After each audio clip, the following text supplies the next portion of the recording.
حضرت شعیب علیہ السلام۔ حضرت ابراہیم علیہ السلام کے ایک بیٹے کا نام حضرت شعیب علیہ السلام تھا۔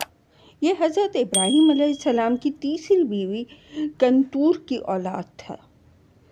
ان کی نسل کو اہل مدین کہا گیا۔ شعیب علیہ السلام اپنے بال بچوں کے ساتھ حضرت اسماعیل علیہ السلام کے قریب ہی حجاز میں آباد ہو گئے تھے۔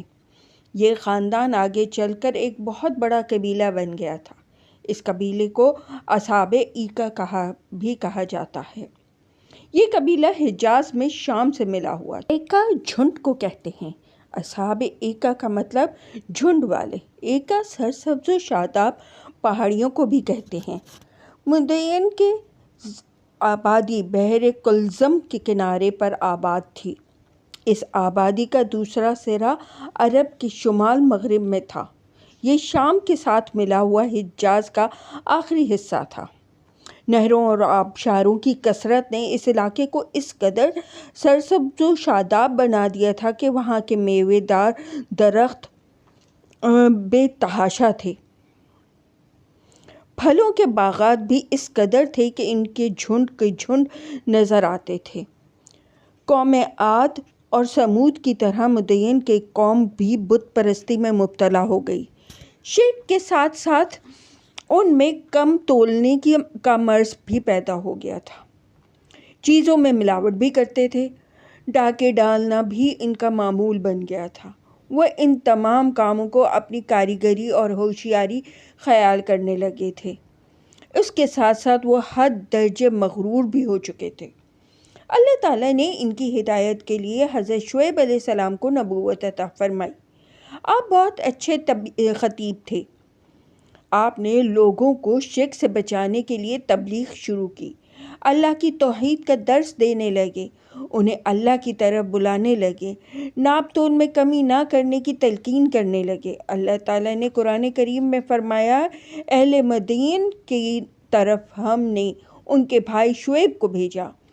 انہوں نے اپنی قوم سے کہا، اے میری قوم، تم اللہ کی عبادت کرو، اس کے سوا تمہارا کوئی معبود نہیں، اور تر پیمانے بھرنے اور تول کے پیمانے میں کمی نہ کیا کرو۔ میں تمہیں خوشحال پاتا ہوں اور تمہیں اللہ کے ایسے عذاب کے دن سے ڈرانا چاہتا ہوں جو ہر قسم کے عذاب کا مجموعہ ہوگا۔ حضرت شعیب علیہ السلام نے ہر طرح سے ان لوگوں کو سمجھانے کی کوشش کی، مگر اس بدبخت قوم پر کوئی اثر نہ ہوا۔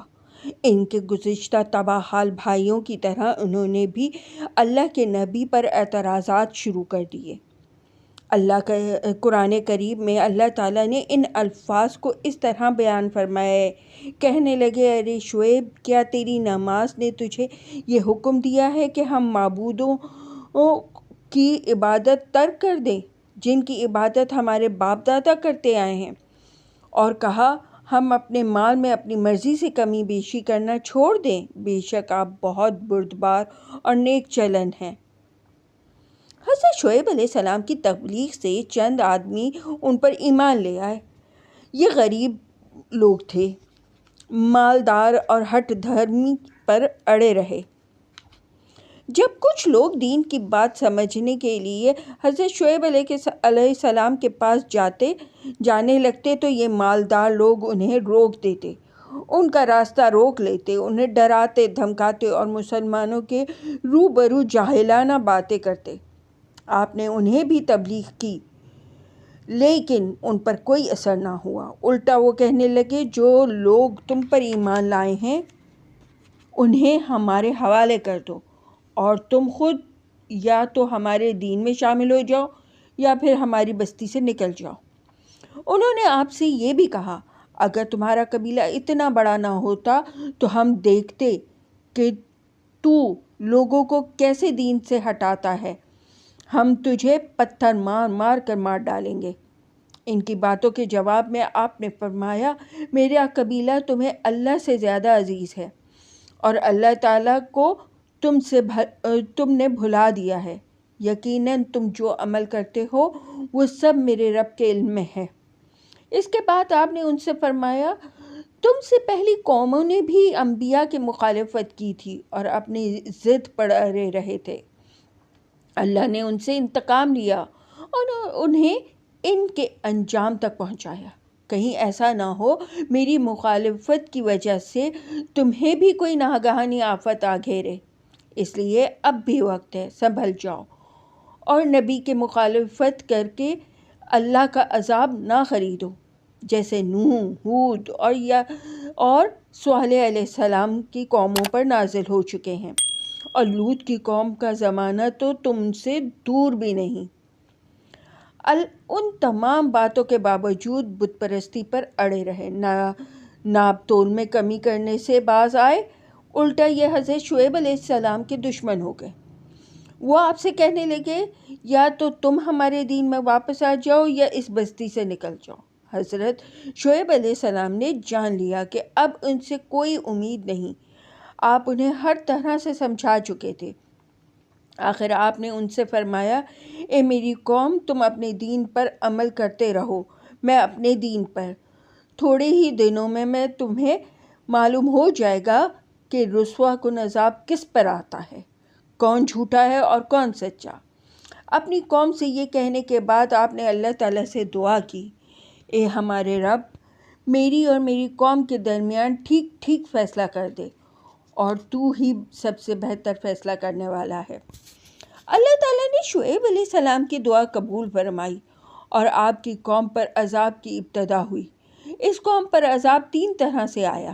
عذاب سے پہلے ان کی بستی میں سخت گرمی پڑ رہی تھی، اس گرمی سے لوگ بلبلا رہے تھے۔ پھر آسمان پر ایک گہرا بادل نظر آیا، اس بادل کی وجہ سے جنگل میں سایہ ہو گیا۔ یہ دیکھ کر وہ لوگ بستی سے نکل کر جنگل میں اس سائے کے نیچے آ گئے۔ اس طرح یہ خود ہی اپنی ہلاکت کی جگہ پہنچ گئے۔ جب سب کے سب جمع ہو گئے تو اس بادل سے آگ برسنے لگی، پھر ایک سخت چنگھاڑ کی آواز آئی، اس کے بعد زلزلہ آیا۔ ان کی حالت قرآن کریم میں اس طرح بیان ہوئی ہے، انہیں زلزلے نے آ پکڑا، پھر وہ اپنے گھروں میں منہ کے بل اوندھے پڑے رہ گئے، گویا وہ کبھی ان گھروں میں بسے ہی نہیں تھے۔ خوب سن لو، مدین کے لوگ بھی رحمت سے اسی طرح دور کیے گئے جس طرح سمود رحمت سے دور کیے گئے تھے۔ یہ ایسی بری موت تھی جس کے تصور سے بھی دل لرز جاتے ہیں۔ ایسے عذاب کے وقت آدمی منہ چھپاتا اور زمین کو پکڑتا ہے۔ انہوں نے بھی یہی کیا ہوگا، اس لیے اوندھے پڑے پڑے ان کی جان نکل گئی۔ حضرت شعیب علیہ السلام اور آپ پر ایمان لانے والے اس عذاب سے بالکل محفوظ رہے۔